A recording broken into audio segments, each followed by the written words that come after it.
It sound like you want to brawl. We can brawl if you want. You ain't no brawler. You ain't no brawler. You ain't never showed me you want to fight. You ain't never showed me you want to fight. Everybody you went with Lemos. It's about to go down. Make sure y'all stay on point with The Puncher's Point.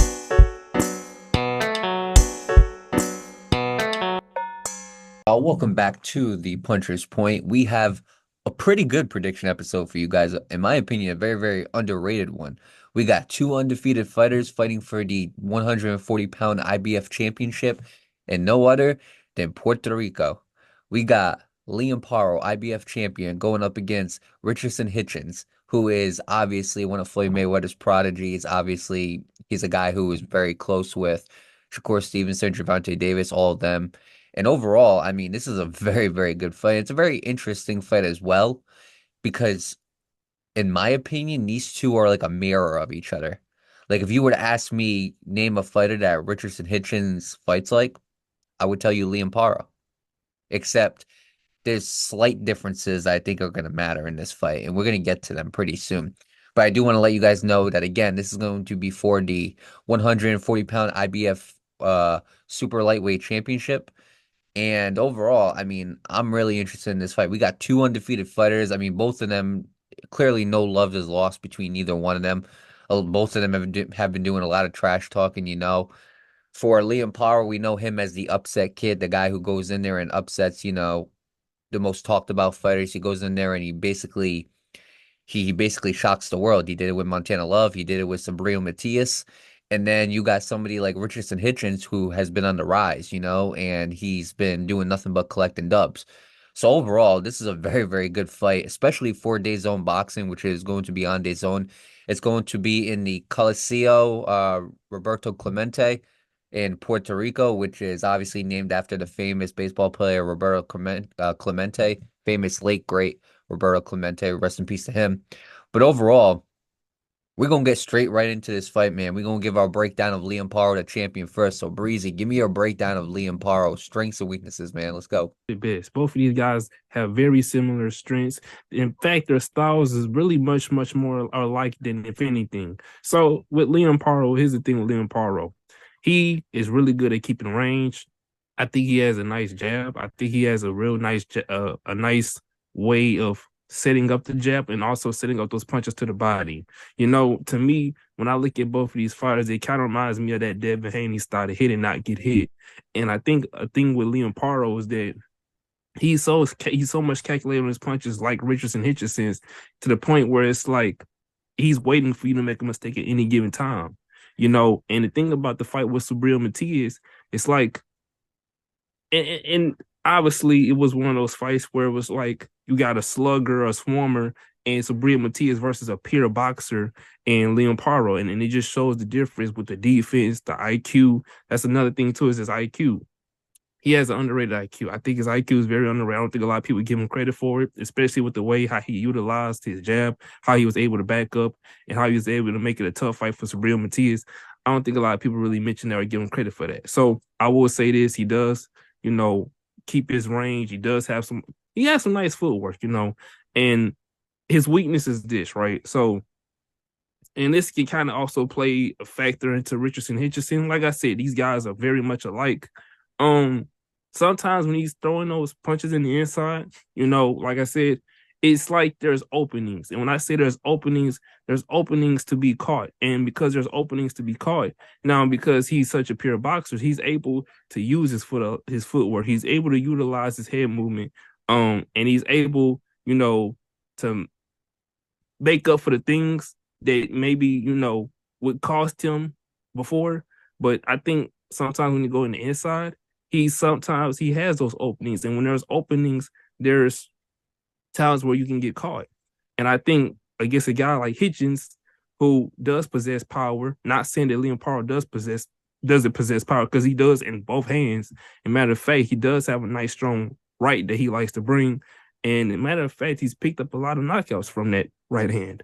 But nevertheless, I do think that sometimes when he gets in the inside and whatnot, there's openings. And I think with him and Hitchins, that when they get in the inside, they're looking to like more so calculated, break you down in the inside, more so by piece, but I think at the same time too, like I said, I think his best game is more so of fighting in the outside, but I think in the inside it can get questionable at times.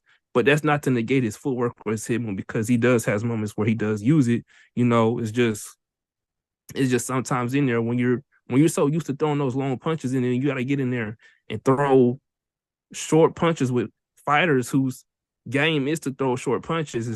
Sometimes it's not going to always go your favor. So that'll be my breakdown for Liam Paro.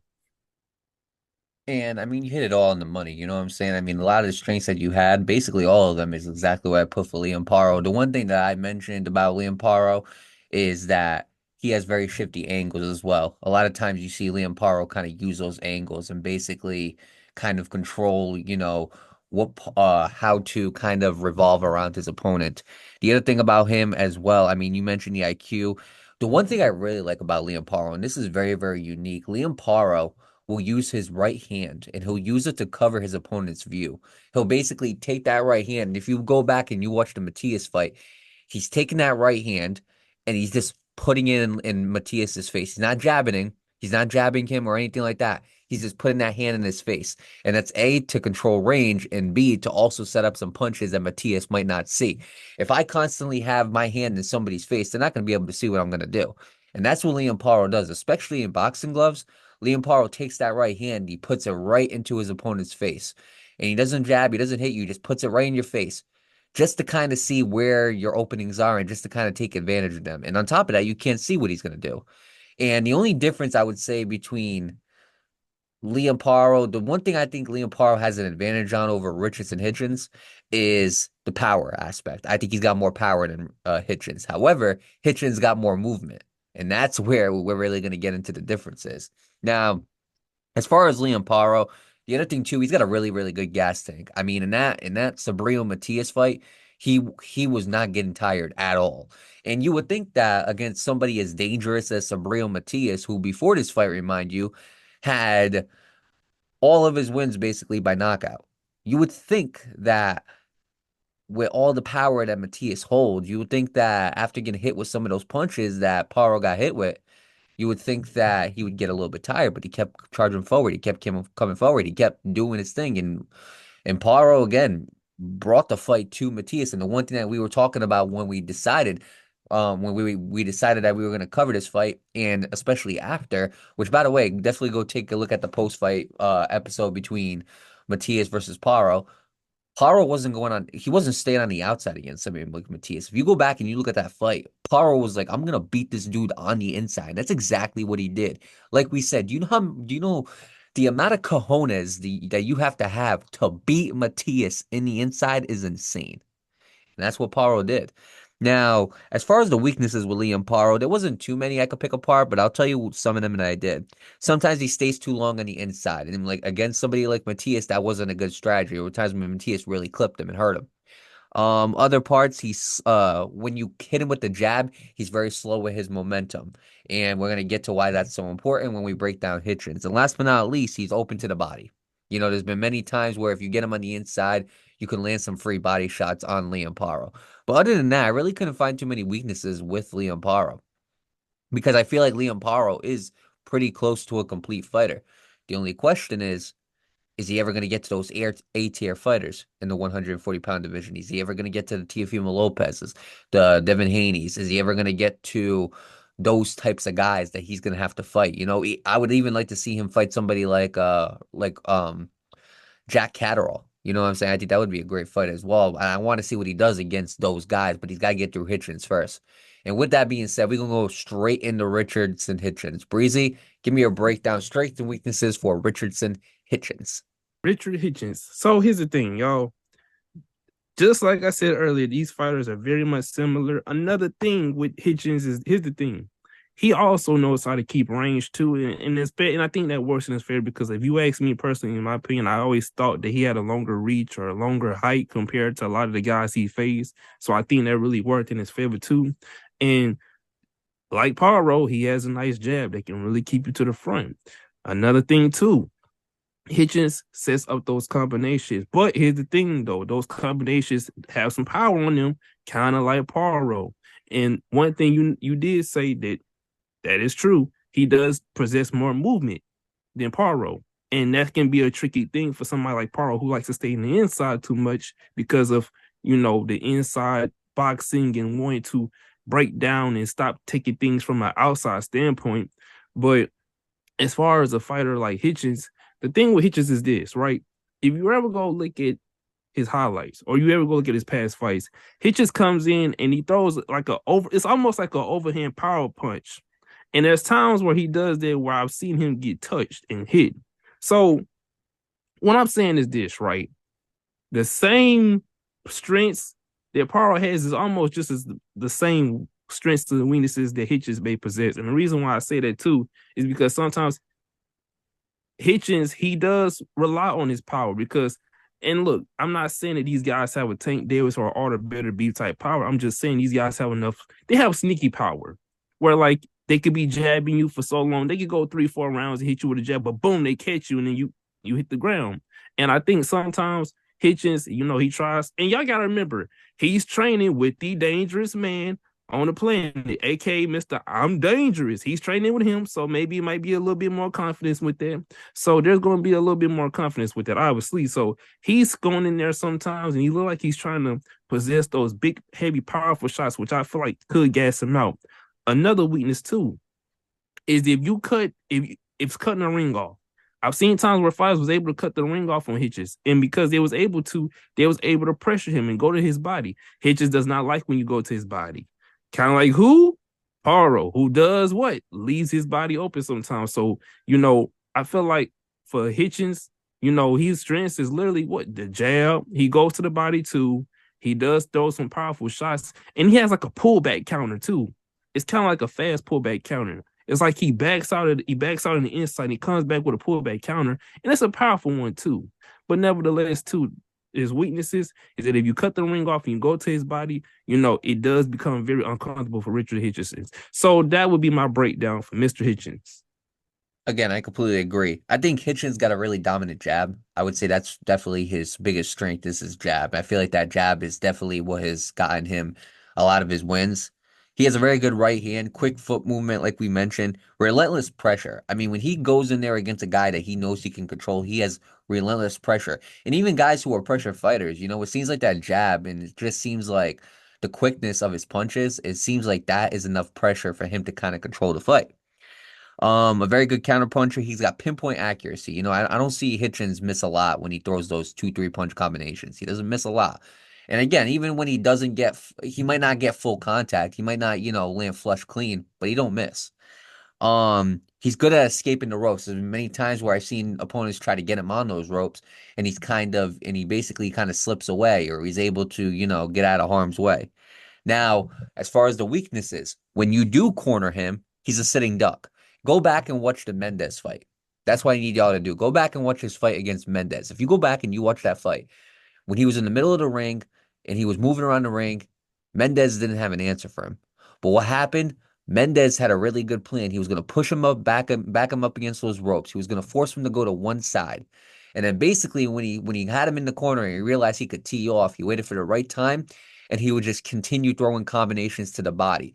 And for guys like that he's been learning from, like guys like Shakur, guys like Floyd Mayweather, with those guys, what I noticed about them is Floyd Mayweather was as untouchable as you could possibly get in his prime. But the one thing that the one weakness you could say about Floyd Mayweather was if you got him up against those ropes and you hit him in the body, that was your best chance of winning. Oscar De La Hoya proved that. He did a great job in that. And to this day, that's still my favorite fight of all time, De La Hoya versus Floyd Mayweather. But if you go back and you watch that fight, Oscar De La Hoya realized if I get him on those ropes and I just target that body, it's going to be a rough night.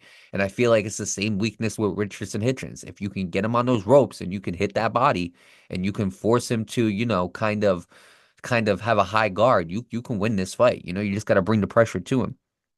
Another thing is too, Richardson Hitchins, he's got underrated power, but I think he lacks knockout power. And for somebody like Paro, who is just in the ring with somebody like Matias, I don't think Hitchins' power is gonna scare off Paro. You know what I'm saying? And last but not least, sometimes he lacks activity on the inside. I like Hitchins on the outside, but on the inside, I don't trust him to win that fight against Paro. He's gonna have to beat him on the outside.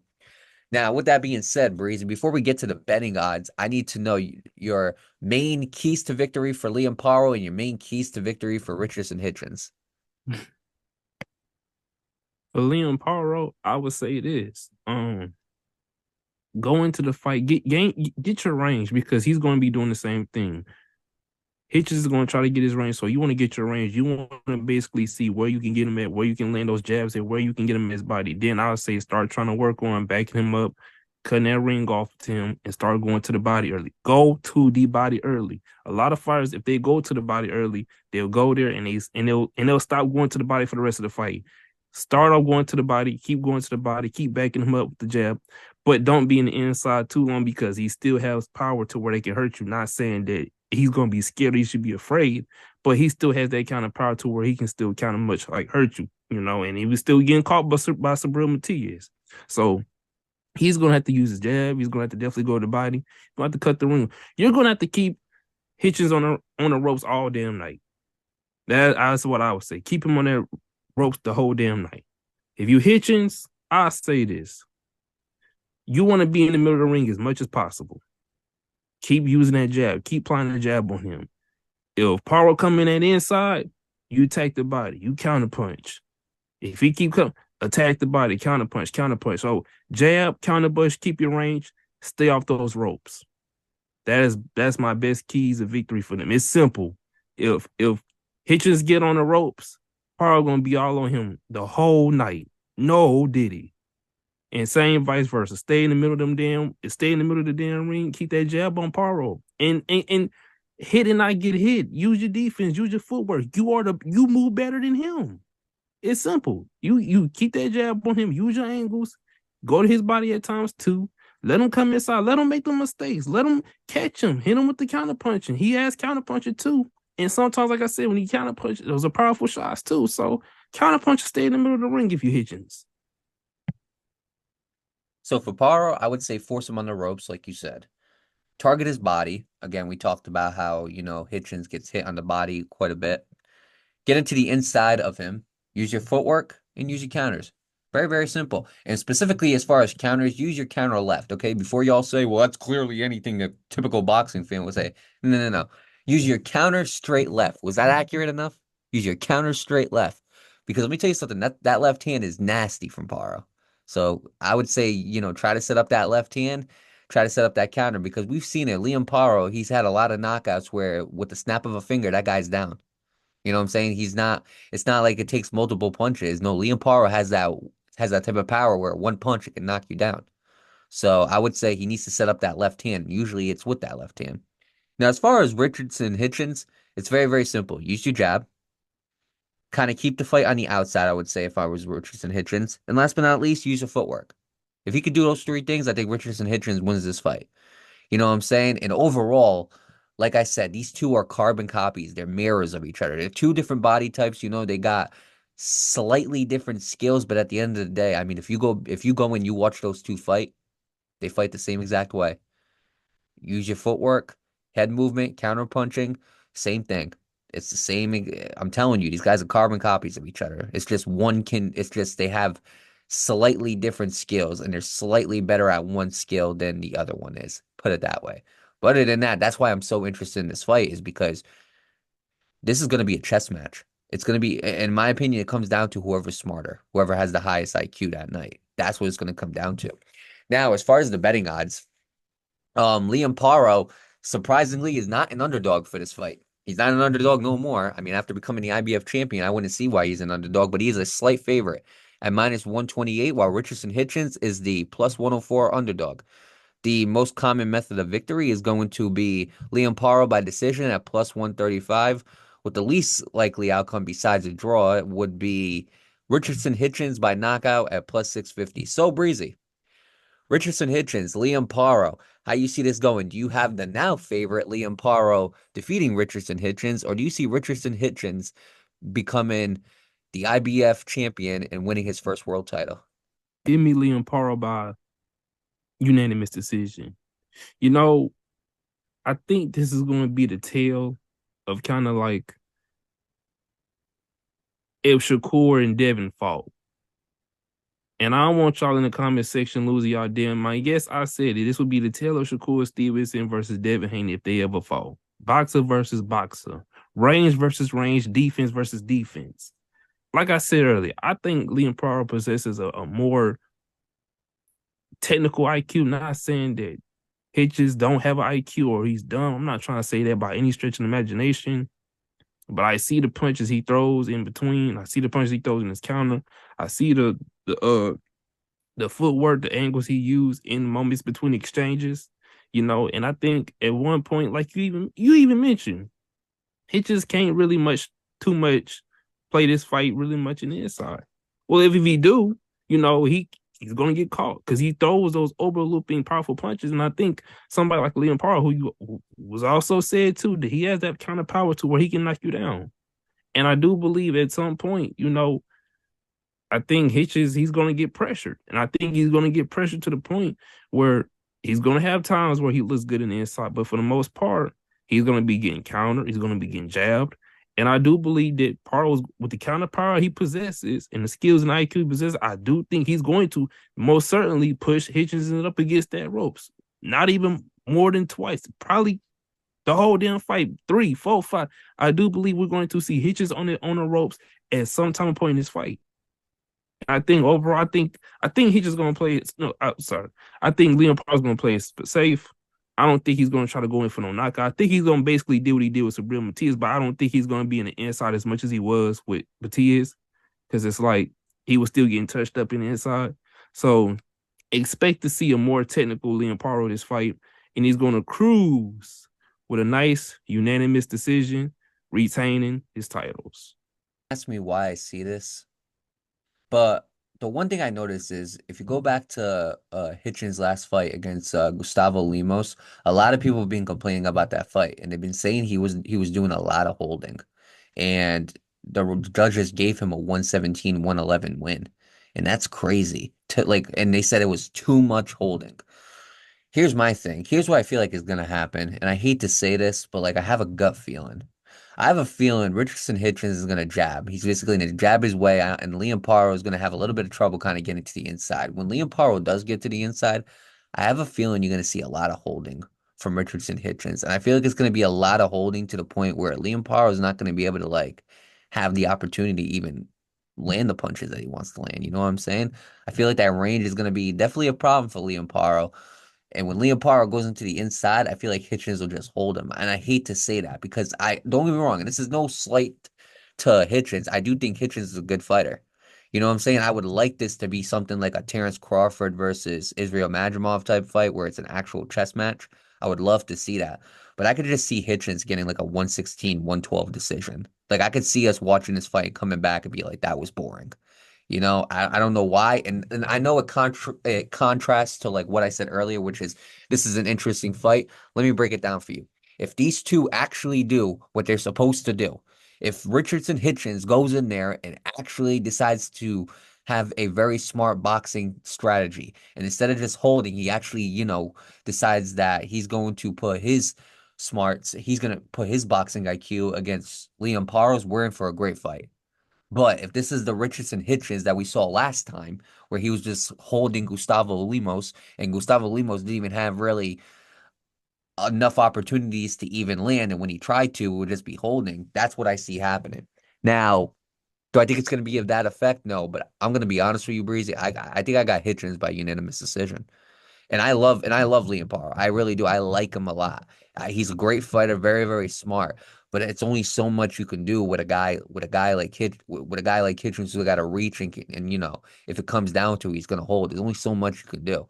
Unless the ref decides to crack down on that after the last fight and say, hey, look, you're not gonna do all that holding. You keep on doing, I'm gonna dock a point from you. Unless that's the case, then I just feel like Richardson Hitchins is gonna get a unanimous decision. This could be just a regular victory. But I wouldn't be surprised if we saw Liam Paro dominate, like you said. I really would not be surprised. But at the same time, after seeing the last fight, I just can't see I just can't see Liam Paro, having too many opportunities to do what he needs to do, So I think I'm gonna go Hitchins, unanimous decision. But overall, this is the second straight episode that me and Breezy have disagreed on predictions. And again, now you got hey, look, you got two different perspectives of looking at how to bet, on how to predict this fight. Overall, I'm gonna let Breezy talk. Continue. And if either one of us get a prediction on, I don't want to see a single damn comment in the chat. You don't know boxing. Shut the hell up. I'm so sick and tired of y'all saying that stupid old age comment. You don't know this about boxing. You find me one person that studies this damn sport that gets every single prediction right. That's right, you won't. So I don't want to see no damn, you don't know this about boxing. If either one of us gets this prediction wrong, or matter of fact, any future predictions, shut the hell up, watch the video, enjoy the video, like, and follow the Puncher's Point. I mean, he broke it down for y'all, but overall, I mean, look, it's a matter of what I want to see versus what I'm expecting. You know what I'm saying? And overall, from what I want to see, I want to see two boxers with very high IQ go at it one-on-one in a chess match. That's what I want to see. I want to see Madrimov versus Crawford again. That's what I want to see. I want to see two guys who have high boxing IQ go one-on-one against each other. I want to see this fight come down to the last 2 rounds, and I want to see a very, very close fight. I want to see a Bivol versus Beterbiev. I want to see that type of stuff right there. But I just can't see it. And I will say this, okay? This is going back to the critiques. Hitchins has been critiqued a lot. You know what I'm saying? Ever since the Gustavo Lemos fight and even the Mendez, he's been critiqued a lot. You know what I'm saying? And it's a matter of, because you automatically, once you have that style of Floyd Mayweather, Shakur Stevenson, you're going to get critiqued. So here's the test right here. In your first world title fight, Richardson Hitchins, can you go in there, put up a good fight with Liam Paro and beat him? That's the question. And that's what we got to see. That's the question, because Liam Paro's proved it, man. I mean, we go back. He had a very and Hitchins had a very good fight against Zepeda. You know what I'm saying? We can't forget it. He had a very good fight against Jose Zepeda, and he beat him. But Liam Paro proved that he could go in there and beat somebody like Montana Love. He went into Puerto Rico. He went into Matias's home country, or you get the point. He went into his hometown and he beat Subriel Matias in Puerto Rico. This fight's going to be taking place in Puerto Rico again. So now it's Richardson Hitchins' turn to answer the questions. Liam Paro's already an upset kid. Hitchins, this is your first world title fight at age 26 or 27. Can you get that dub? And can you do it in convincing fashion? That is the question. We're going to figure it out, man, December 7th. December 7th is going to be a very, very good day for boxing. We got Oscar Valdez versus Emmanuel Navarrete that same exact day. It's going to be a good day for boxing. Definitely a busy day for us, you know what I'm saying? Definitely a busy weekend. But overall, it's going to be a great day for boxing, you know what I'm saying? It's going to be a great boxing fight. And I can't wait for it, man. And with that being said, Breezy, I'm going to have you break down this episode. Know what to do, just like Hitchins and Paro. Make sure y'all jab that like button. Make sure y'all stay tuned in with the podcast exclusives and whatnot. Make sure y'all stay tuned in with the X. Make sure y'all stay tuned in with the Instagram. Be on the lookout for any news updates, magazines, and takeaways that we do. And always make sure y'all stay on point with the Puncher's Point. What's good, y'all? Y'all know what it is. It's the Puncher's Point. We live every week. Make sure y'all tune in with us. Make sure y'all like, comment, subscribe. Y'all already know what to do. Make sure y'all stay on point with the Puncher's Point.